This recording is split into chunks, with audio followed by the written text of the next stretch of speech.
paralelismos e desenvolver conceitos com muita capacidade, com muita rapidez.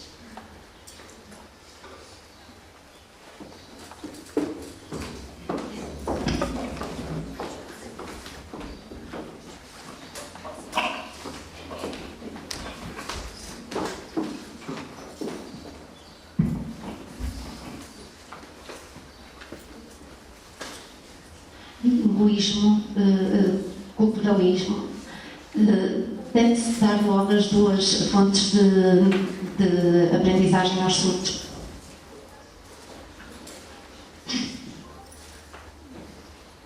Vou voltar um bocadinho atrás. Bilinguismo e culturalismo. O desenvolvimento linguístico social da comunidade surda, também ouvinte, isso deve-se respeitar a autonomia de cada língua, privilegiar o contacto com adultos surdos, juntamente com as crianças, também dar-lhes um desenvolvimento a nível de identidade, cultura surda, dar acesso à cultura surda à criança, ter um referencial linguístico. Por exemplo, com as crianças surdas pequenininhas, uma criança que é implantada, vai o médico diz que é necessário, implantada não, uma prótese, peço desculpa, e a criança fica toda feliz porque tem uma prótese, agora eu ouço, fico orgulhosa, tenho uma prótese, e de repente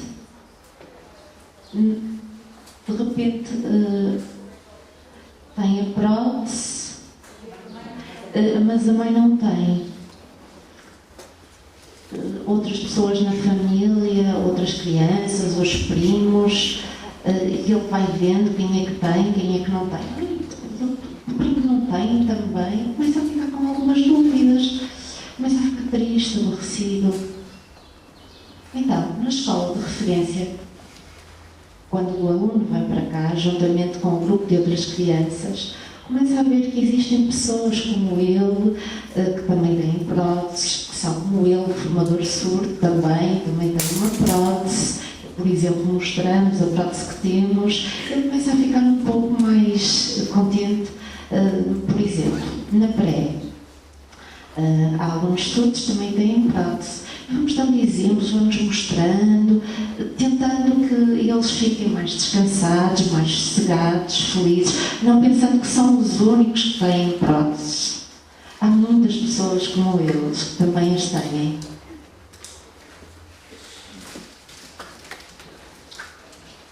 Também temos como objetivo sensibilizar para a comunicação visual e gestual na escola. A criança surda contacta com os amigos ouvintes. Podem eles também aprender a comunicar com ele, com a criança surda em língua gestual. E as crianças têm interesse em aprender a língua gestual. Quando têm um aluno surdo, um colega surdo, querem comunicar com ele, podem, por exemplo, a família também, outras pessoas da sociedade. É isso. O formador de língua gestual parece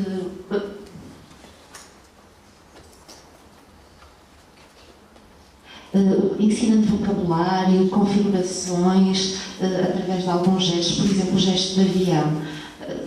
Dar o gesto, ajudar, mostrar como se faz a configuração do gesto, ajudar que o aluno faça-o com perfeição, que perceba de facto a lógica do gesto, da comunicação em língua gestual. E começam-se a quebrar barreiras para o aluno surdo. Se as crianças aprenderem, por exemplo, através de materiais, preparando nós materiais, eu juntamente com a educadora, isso é muito importante para eles depois levarem para casa também, verem a língua gestual e evoluírem na sua comunicação, acedendo cada vez mais de forma facilitada à mesma. Isso é muito importante.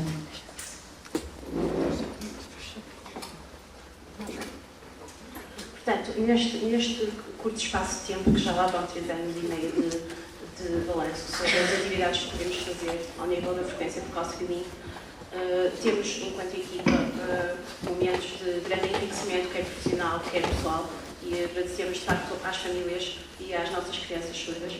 Tentamos sempre, em equipa, colaborar e fazer o melhor possível por todos.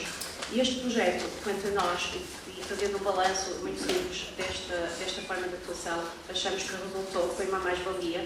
Podemos ver o poder da colaboração a diferentes níveis, tanto connosco, com a equipa, como com as famílias e com as crianças. De facto, não é uma equipa fantasma, é uma equipa real e que evoluiu sempre. E procuramos comatar uma necessidade que era urgente atender, que era as crianças surdas antes dos 3 anos de idade, para que a sua aquisição precoce da língua gestual e também naqueles que são capazes de oralizar e de adquirir a língua portuguesa o possam fazer de forma adequada, com modelos corretos, e possam vir mais tarde a tomar as suas opções educativas em conjunto com os profissionais e a família, e que possam ser intervenientes e cidadãos muito mais competentes no futuro. Uma coisa são, de facto, as crianças que nós temos agora e de que se falava aqui neste seminário, ou neste encontro, que estão no 5º ano ou que estão no 2º ano e que chegam com grandes problemas e lacunas a nível português. Com certeza que estas nossas crianças irão ter também dificuldades, porque são surdas a nível de português e da escrita e etc. No entanto, achamos que com esta intervenção atempada e precoce poderão ter uma coisa que talvez algumas crianças não tenham tido, que é o acesso precoce à língua gestual, que é uma mais-valia e que é a língua natural das crianças surdas, e é por isso que nos devemos bater. E eu acho muito essencial e fundamental este nosso projeto, porque neste momento nós estamos a atender já 10 crianças surdas. Ainda ontem tivemos mais uma referenciação de uma psicóloga, que temos mais 3 crianças para matricular e estamos quase no fim do ano. Isto é de facto de salutar. Eu lembro-me, há uns 4, 5 anos atrás, recebia crianças com surdas a partir dos 3 anos. Quando não vinham com 4, 5 e 6, não sabiam comunicação alguma, não sabiam se existir. Era tudo a comunicação na base do toque, no levar ao local, tudo a nível muito básico. E com estas crianças que começam o início da sua vida neste percurso precoce bilíngue, de certeza que essa fase vai ser comatada e ultrapassada. Portanto, acho que é uma mais-valia. E acho que sim, acho que deve continuar. Procuramos também outro ponto importante, que as famílias sejam sempre intervenientes e sejam capacitadas para depois se reorganizarem futuramente. E também que, ao mesmo tempo, este apoio que nós vamos prestando às famílias ajude, de facto, a que eles tomem decisões muito mais bem fundamentadas. Porque uma das nossas grandes preocupações e angústias também é muitas vezes a falta do reforço e de colaboração a nível interministerial, ou seja, entre a parte educativa e a parte médica. Existe ainda um reforço muito disparo entre estes dois locais e é necessário uma intervenção e um esforço constante, diário, também da nossa parte, em tentar colaborar e ajustar e flexibilizar as respostas e também que eles mudem um bocadinho de opinião. Já que temos muitas crianças com implante, por exemplo, quando vão a Coimbra, ainda permanecem muito de que não pode, se é implantado não pode ter língua gestual. Nós temos que incidir muito neste tipo de trabalho e mesmo falar com elas, ir a Coimbra, às vezes já aconteceu, mais que uma vez, e tivemos reuniões de 2, 3 horas com os terapeutas para fazer valer o nosso trabalho e dizer que não, que a educação bilíngue é uma mais-valia para a criança surda, quer seja implantada ou não, porque trata-se do acesso precoce a uma língua e de ter a aquisição que pode ser feita naquele período crucial e que mais tarde não será feita da mesma forma. No entanto, notamos de facto este desfazamento. A nível interministerial era preciso que a tal colaboração de que eu falei fosse também estendida a essas agências.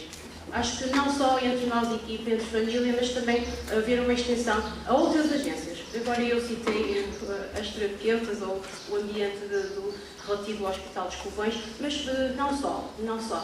Muitos otorrinos também às vezes dizem aos pais que, de facto, para quê? Para que começar a intervenção na terapia da fala? Ou para que começar o trabalho? Para que eu ia contar uma história? Para que eu voltar a contar uma história ao meu filho? Ele não ouve, o melhor é não fazer nada.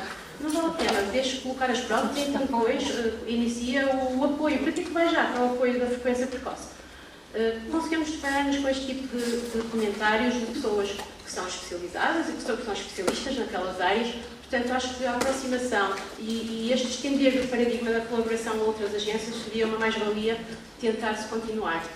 Por outro lado, acho que o nosso projeto deu resposta, não na totalidade, porque acredito que haja muitas outras crianças surdas antes dos 3 anos a precisarem de apoios, mas todas aquelas que nós temos conhecimento e que nos chegam através, neste momento já há alguma comunicação que não havia antes, entre hospitais, entre outras entidades, psicólogos, as LIs e etc., que já temos um percurso, mas é necessário também dar continuidade, no sentido de que elas cheguem até nós.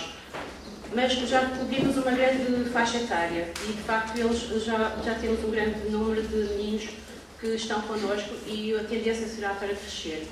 Portanto, eu acho que nós, de facto, podemos conseguir coisas extraordinárias envolvendo pessoas excelentes que conseguem fazer coisas que nós sozinhos, de facto, não conseguiríamos fazer. A colaboração dá-nos, então, a oportunidade de verificarmos o quanto somos todos. Pronto, de facto, nós... Deixo-vos só com esta frase, que não sei se eu preciso de ler, acho que ela diz tudo, daqueles que passam por nós não vão sós, e não nos deixam sós, deixam um pouco de si e levam um pouco de nós.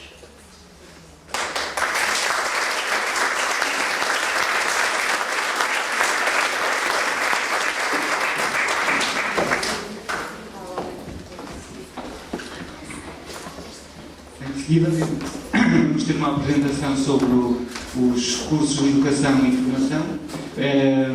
Esta pequena comunicação vai ser feita pela professora Olinda Cardoso, que tem licenciatura de Educação Especial em Surdez e Problemas Graves de Comunicação. É Master em Logopedia, tendo uma especialização na reabilitação dos distúrbios da linguagem e da fala, uma pós-graduação de especialização logopédica a nível da reabilitação das afasias e um certificado de estudos avançados com o tema de desenvolvimento psicológico, família, educação e intervenção, correspondente a um primeiro e segundo ano do doutoramento. É professora do quadro do agrupamento Eugênio de Andrade desde 2006. Eu penso que sem voz vocês ouvem, não? Não? Pronto. Eu vou pegar num pouco do que vem da ideia que aqui foi deixada sobre a intervenção precoce. E quando tu dizes que é uma mais-valia, eu acho que esse conceito é um pouco redutível. O vosso trabalho é a base, é o alicerce, é a construção do início do bilínguismo. E penso que, digo isto porque acredito que daqui a uns anos não teremos necessidade de criar cursos de educação e formação profissional. Porque acredito que os nossos alunos vão seguir um prosseguimento de estudos mais ou menos equivalente aos ouvintes. Quero acreditar nisso e quero passar para vós esta força, porque esta tem sido a minha missão e esta é a missão de todas as pessoas que estão aqui presentes e que estiveram envolvidas neste seminário. Caso contrário, não estaríamos aqui.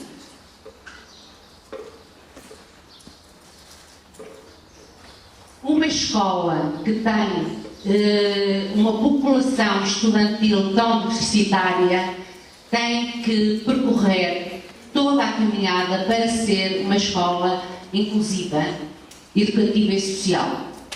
Dando acesso, permitindo, estruturando, organizando o acesso educativo para promover a autonomia e estabilidade emocional dos seus alunos, bem como a promoção da igualdade de oportunidades e a preparação para a vida profissional e a transição para o mundo de trabalho. Por isso mesmo, como tínhamos jovens com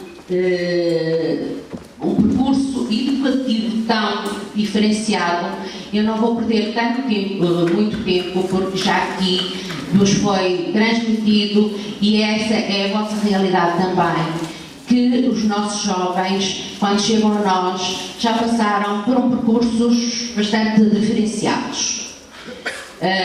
Muitos deles, e a maioria deles, são filhos de pais ouvintes, em que a comunicação não se processa a nível familiar. Para para além disso, temos também casos, e esses faziam parte, portanto, os jovens que fizeram parte e que fazem parte das turmas CEF, são jovens com alguns problemas associados, problemas esses associados que não têm a ver tanto com processos cognitivos, mas têm a ver com o facto de terem andado um pouco perdidos ao longo da sua escolaridade. E, por outro lado, também há um outro fator, que é o fator ambiental, o fator familiar, crianças que pertencem a famílias desestruturadas. Por isso mesmo, optamos pelos cursos de educação e formação. Esses optamos porquê? Essa era a nossa necessidade premente. Tínhamos jovens com características que estavam bastante desajustados a nível de competências pedagógicas e educativas, e nós estávamos a ver que o percurso deles seria ou muito longo ou até mesmo impossível de chegar. Então, quero agradecer ao Eduardo que, quando teve conhecimento desta realidade da nossa escola, ele, como elemento, Eduardo Cabral, como elemento da DREN, um dia desafiou-nos. Nessa altura transpiramos, ficamos um pouco angustiados, porque era realmente uma caminhada nova, ao qual nós não estávamos preparados. Mas como temos elementos, sim? Mas como a escola tem elementos, professores e técnicos que não baixam os braços, então vamos para a frente. Tentamos dar a oportunidade a alguns dos nossos alunos concluírem a escolaridade obrigatória através de um percurso flexível e ajustado aos seus interesses e necessidades, e ao mesmo tempo proporcionar-lhes a aquisição de competências profissionais, dando-lhes a oportunidade de terem certificação escolar equivalente ao 9º ano e certificação profissional de nível 2. Havia realmente um desfazamento escolar. E o que é que nós sentíamos nos nossos alunos? É que eles atribuíam a eles próprios o estigma de incapacidade. Isso promovia o quê? A desmotivação pelo percurso escolar. Alguns desistiam e outros permaneciam em passividade num sistema de ensino que já muito pouco lhes podia dar. Estes que desistiam não quer dizer que eles deixavam de vir para a escola. Simplesmente, na sala de aula, nem sequer abriam um caderno. E quando havia uma intencionalidade por parte dos professores para que eles participassem na aula, eles tinham comportamentos de reação, alguns até de uma forma agressiva. Eu fui professora destes alunos antes de entrarem nos cursos CEF, e as minhas colegas, algumas delas estão presentes, também tinham sido professoras delas antes de eles entrarem no curso CEF. E o que é certo é que foi notória a evolução a nível de comportamento, principalmente a nível de saber estar dentro da sala de aula. Alunos que nas aulas de matemática, português, nas aulas teóricas, nunca abriam o caderno. Nem sequer o traziam. Não faziam qualquer atividade. Entraram no curso profissional e também têm as disciplinas teóricas, também têm matemática, também têm a portuguesa, também têm inglês, e nunca se notou um comportamento igual ao que tinham daí. mesmo nas disciplinas teóricas. Tínhamos alguns que permaneciam em passividade, isto é, faziam tudo, não de uma forma autónoma, claro, mas as aprendizagens não eram eficazes. Então, pensamos em criar uma nova resposta, enverdamos para uma nova resposta socioeducativa, porque consideramos que é uma resposta que prepara os nossos jovens para a vida e que os habilita de competências profissionais e que os torna cidadãos produtivos e úteis na sociedade. Então, o que é o CEF? O que é um curso CEF? São cursos de educação e formação que são uma oportunidade para a frequência ou conclusão da escolaridade de 6, 9 ou 12 anos e, simultaneamente, para a preparação da entrada no mercado de trabalho com qualificação escolar e profissional. Então, a quem se destinam estes cursos? Destinam-se a jovens que preferem aceder a uma qualificação profissional mais consentânea com os seus interesses e expectativas. Estão numa situação, ou que estão numa situação de insucesso repetido, por desinteresse manifesto nas atividades académicas e preferem metodologias de aprendizagem mais concretas. Alguns já abandonaram a escola antes da conclusão da escolaridade do 9º ao 12º ano. Como vos digo, esta não foi a nossa realidade. Então, os CEFs são para quem?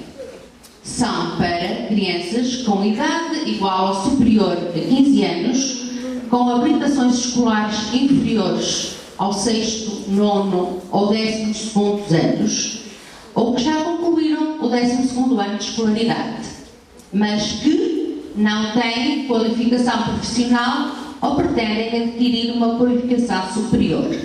Portanto, embora não vá perder me prolongar em relação à organização e às modalidades de cursos dos CEFs, mas quero-vos dizer que há 7 níveis e, chegando ao 7º nível, se pretenderem enveredarem pela faculdade, podem enveredar, simplesmente têm que fazer os exames nacionais de matemática e de português, da língua portuguesa. Estes cursos, então, permitem o prosseguimento de estudos e a aquisição de competências profissionais. Então, chegamos à conclusão que aprender compensa.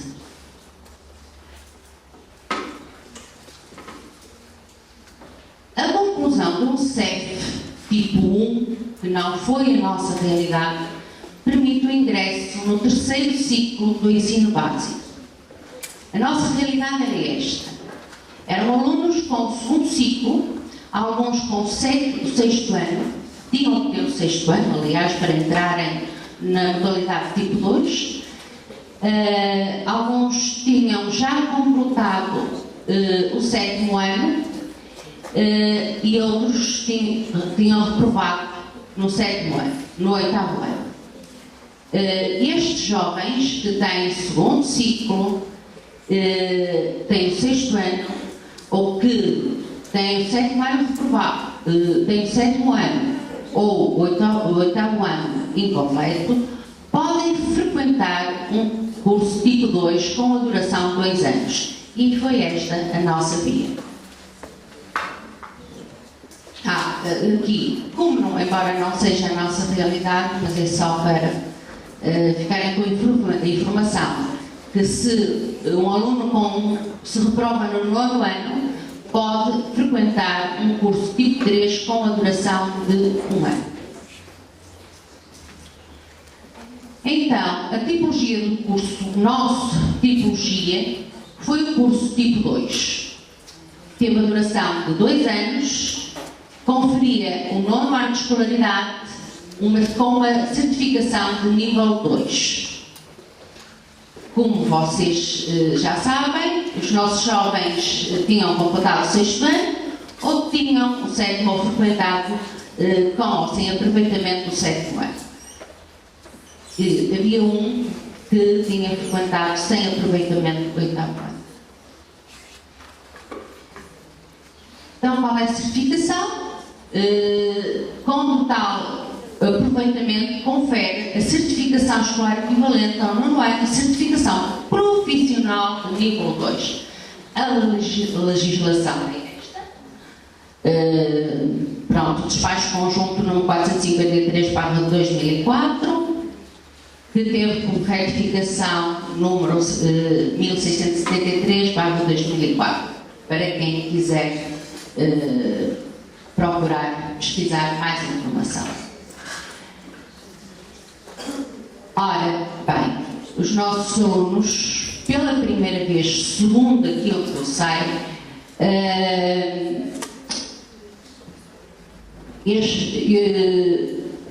esta foi a primeira turma de surdos que se criou a nível de sede.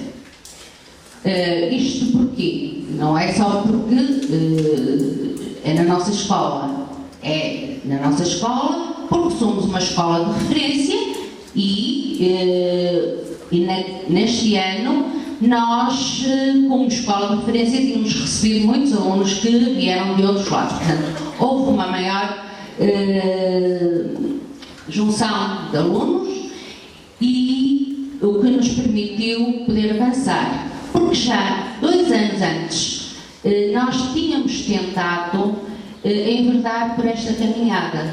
Simplesmente nós ainda não éramos uma escola de referência. Tínhamos 2 ou 3 alunos que exigiam esta caminhada, exigiam este percurso.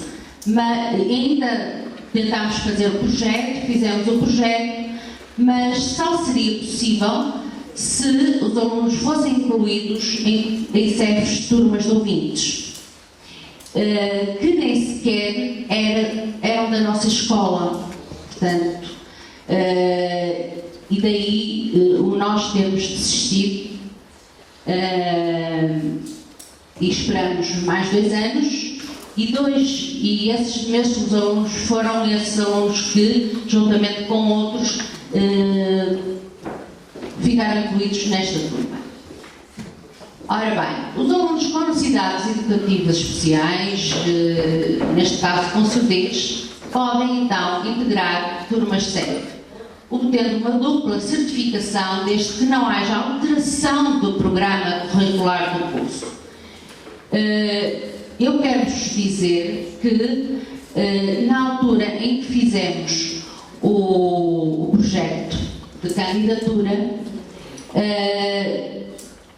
fizemos um acréscimo, um pedido, para que a disciplina de inglês fosse substituída pela língua materna, isto é, pela LGP. Não foi possível. A resposta foi indeferida, precisamente porque não pode haver alteração do programa curricular. Essa é uma necessidade que a turma dos nossos alunos sentem e têm esse direito. E por isso criamos outro tipo de respostas que mais tarde eu vou vos explicar e informar qual é.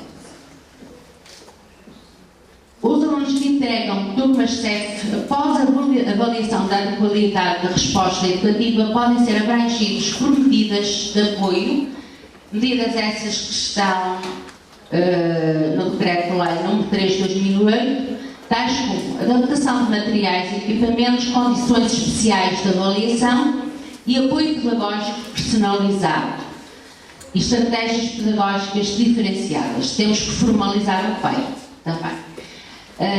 Quero-vos dizer que tanto esta turma como a turma anterior tiveram um apoio pedagógico personalizado,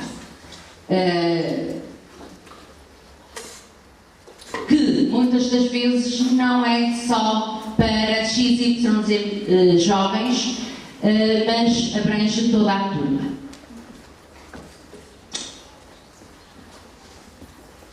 Porquê a opção da pintura, decoração e cerâmica? Foi equacionando a restrição de respostas de formação as áreas de maior limitação e as áreas de maior competência dos nossos alunos, que optamos em conjunto com os interessados e pais a área profissional pintura, decoração e cerâmica, por ser uma área que apela mais à criatividade e à habilidade motora e menos à competência verbal. Por outro lado, mesmo a nível futuro, os nossos jovens podem conjuntamente ou em grupo organizar um ateliê, não é? E podem desenvolver a sua atividade profissional de uma forma independente, mais independente. Acreditamos nós nisso.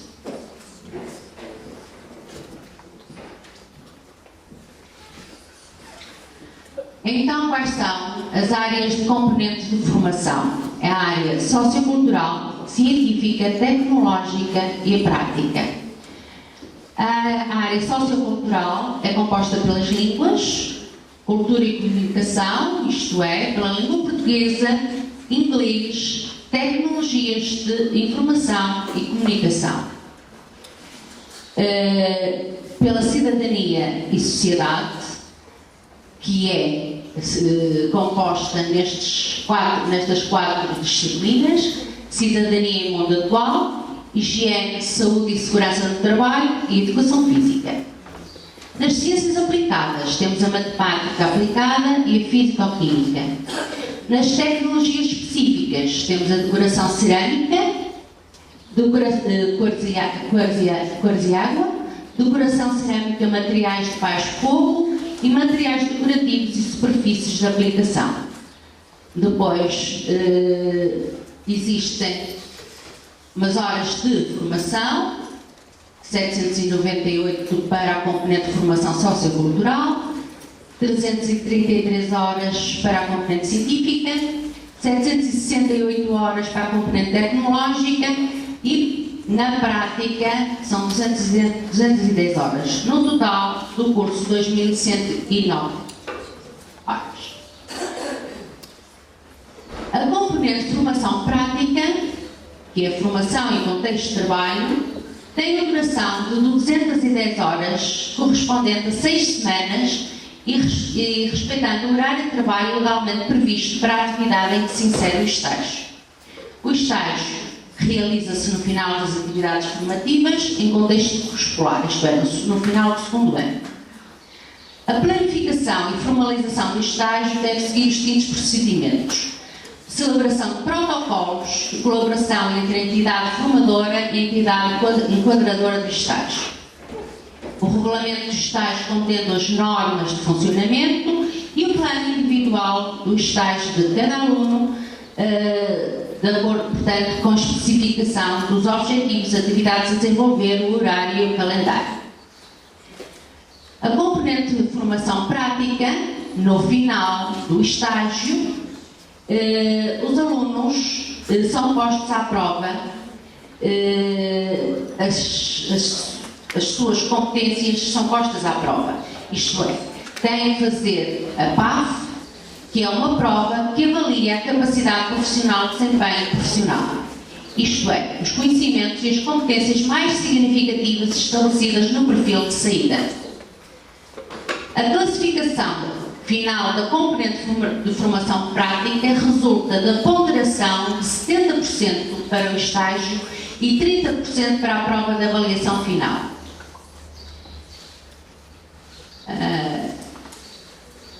Tudo isto é graças a uma equipe pedagógica. Equipa pedagógica é essa coesa que luta com várias dificuldades e que transmite essas dificuldades, não ficam com essas dificuldades para elas resolverem, cada uma resolver por si só.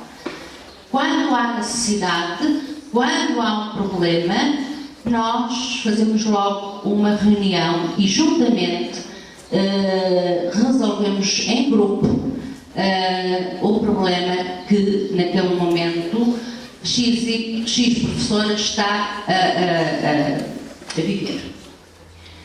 Então, esta equipe pedagógica é composta por professores formadores, têm tem aqui a terminologia formadores, porque nos cursos CEF os professores são formadores e os alunos são formandos. Ora bem, quais são as nossas funções como formadores? Lecionar as disciplinas das componentes de formação em contexto escolar.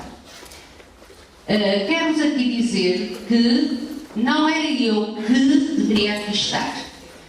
Era a diretora do curso e a diretora de turma que acumula as funções. Ela acumula estes dois cargos, simplesmente por questões que eu não sei bem. Só me disseram que ela não podia vir. Se me disseram, e eu comecei logo a ficar atrapalhada e já não ouvi nada. Portanto, ela não pode estar presente e então escolheu-me a mim. Escolheu-me a mim, eu penso que deve ter sido pelo facto de, no início, quando enverdamos por esta caminhada, eu fiz parte da planificação do projeto do curso, do pedido de autorização do curso. Na altura inicialmente éramos apenas três elementos, a doutora Ângela Saraiva, que é a diretora do curso e a diretora de turma, a doutora Cristina, que é a psicóloga de suporte, e era eu. Depois foi incluída a Cristina Brás, quando finalmente decidimos qual era a área profissional que pretendíamos implementar na escola. Então entrou mais uma colega da área, que é a Cristina Brás. Pronto, só espero que realmente eu passe a mensagem, aquilo que a Ângela Saraiva faria, mas pronto, estou a tentar. Na equipa pedagógica faz parte também a psicóloga que faz parte do Serviço de Psicologia, que colabora na preparação e dinamização de atividades de exploração educacional e aplicação de programas de desenvolvimento de competências pessoais, sociais e de empregabilidade. E outros técnicos, terapeutas da fala e formadores de LGP. Isto como uma oferta complementar do curso, porque não pode fazer parte da parte curricular do curso. Ora bem, aqui que eu vou-vos dizer o que é que tem acontecido. Como não foi possível criar, isto é, formar os nossos alunos em LGP, e dada a carga horária que eles têm, então é dentro de uma tipo oficina que se vai, e vou dizer que se vai porque até agora não fizemos isto. Este ano, no primeiro ano do curso, deste segundo curso que estamos a desenvolver, considerou-se que eles tinham um baixo léxico, alguns mal sabiam ler e escrever, o domínio da leitura e de escrita era muito baixo e então tentamos combater algumas dessas dificuldades com uma oficina de escrita, ao qual eu fui responsável juntamente com o Dr. Carlos e os dois formadores, a Inês e o Paulo. E porquê? Nós tentamos, pelo menos, e penso que conseguimos, que em simultâneo, contra todo o trabalho desenvolvido para a língua, para a leitura, para o domínio da leitura e de escrita, aumentássemos o léxico. O léxico também, não só a nível de escrito, mas também a nível gestual. Para o ano, estamos a pensar em fazer o contrário. À partida, eles não irão ter acesso à oficina de escrita, ou se tiverem, é porque querem vir, embora eles este ano também não foram obrigados e nunca nunca faltaram, mas que tenham uma oficina só de LGBT. Porque foi muito complicado e um pouco difícil, e dado também ao pouco tempo que tínhamos no horário de oficina, trabalhar dentro da LGP as dificuldades e as necessidades que eles têm. Porque ao longo das aulas nós notamos muitas das vezes que eles têm, não estão a compreender a aula. E não tem a ver com o facto de a informação não estar a ser devidamente transmitida. É que depois, quando detectamos essas falhas, nós começamos a fazer algumas questões de enquadramento ao contexto e verificamos que eles não dominam é o gesto. Portanto, é premente enverdarmos por aí. Não vou perder mais tempo aqui em relação à equipa pedagógica, quais são as suas funções, mas vou avançar, sim, só avançar, não estou aqui a dizer que eu estou a alongar, em relação às turmas que esta turma já concluiu o segundo ano. É uma turma foi constituída com 7 alunos, 5 rapazes com idades compreendidas entre os 15 e os 20 anos de escolaridade, 20 anos, e escolaridade entre o 7º e o 8º ano. E 2 raparigas com idades compreendidas entre os 15 e os 17 anos e escolaridade entre o 6º e o 7º ano. 4 destes alunos prosseguiram os estudos. Estão neste momento no ensino secundário. A turma atual, que passaram para o segundo ano, já vamos para o segundo ano, é uma turma constituída com 9 alunos, 7 rapazes com idades compreendidas entre os 15 e os 18 anos e a escolaridade entre o 6º e o 7º ano. E 2 raparigas com idades compreendidas entre os 15 e os 16 e escolaridade entre o 6º e o 7º ano. Agora, deixo-vos com alguns dos trabalhos deles.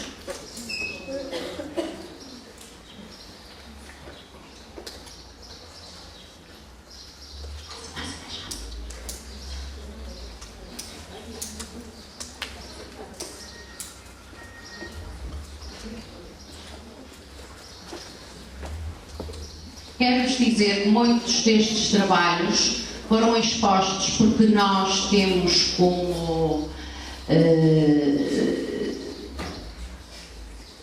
forma de expressar para o exterior e de mostrar para o exterior os trabalhos dos nossos alunos. Nós organizamos no Natal e na Páscoa uma feira na escola com os trabalhos dos nossos alunos, onde são vendidos. Tem havido muito interesse, muita adesão, inclusivamente pessoas que vêm de fora que acabam por fazer encomendas, até mesmo houve de faculdades que acabam por fazer encomendas para as comemorações estudantis e etc. Pronto, muito obrigada pela vossa atenção. E quero aqui só reafirmar que espero que realmente este seja o último ano em que organizamos um curso de educação e formação, porque isso significa que os nossos alunos estão a ter um procedimento de estudos desejável. Obrigada.